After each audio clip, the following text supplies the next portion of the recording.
So what I want to hear maybe from your side on the realtor side, Drew, is are you seeing in a hot real estate market that the VA home process just doesn't work?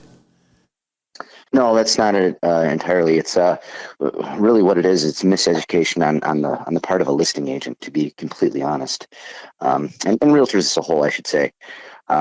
What I see a lot of times is people have this misperception that a VA is like an FHA kind of a product, and it's really not. You know, when I have to sit down and talk to a realtor and explain to them how things really work, and they go, "Oh my gosh," kind of see that light bulb turn on above their head, so to speak. And they go, "Well, I had no idea. You know, I thought it was A, B, and C." And I go, "Yeah, I know." I go, "That's the problem with our industry. Is just there's a lot of misinformation and disinformation out there." And I think, you know, a lot of people just think that the industry standard, it should be a conventional mortgage, and that's how it's going to be, and that's absolutely ridiculous. You know, why would a veteran go with a conventional product over a VA product when he could stand to save thousands upon thousands of dollars? You know, that myth is.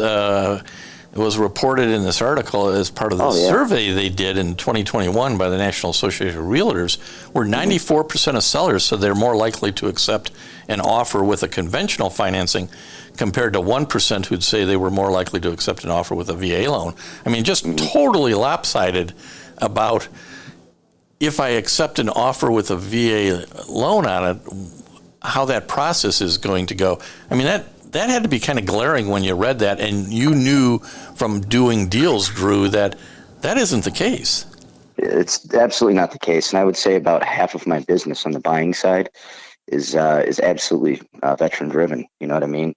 And it's just it's crazy, just staggering. You know, people think that when you show up with a VA loan, you submit that offer, that somehow your buyer is a weaker buyer than other people, and that's just not the case. They are entitled to that benefit, and they want to use that benefit in order to save them money. And in a lot of other circumstances, there are VA buyers that are way more qualified than some conventional buyers out there. I know Eric knows that, you know, to a T. I mean, he's got all kinds of statistics and facts that are out there. When I took his military mortgage boot camp class, I was just blown away when I found out all that stuff, and that was, 3 or 4 years ago. So Eric, I'm going to ask you to summarize that a little bit, because the point Drew's making is, and I think the survey reflected, is people think if you have the VA loan, oh, you must be a weaker buyer, but it really means you're a smarter buyer because you're going to save money. Talk about some areas where that veteran is a smarter buyer because he's saving money. Listen to this full episode and more on the Apple Podcasts app, Blog Talk Radio, Google Podcasts, or iHeartRadio. And now streaming on Amazon Music, Audible, and Spotify.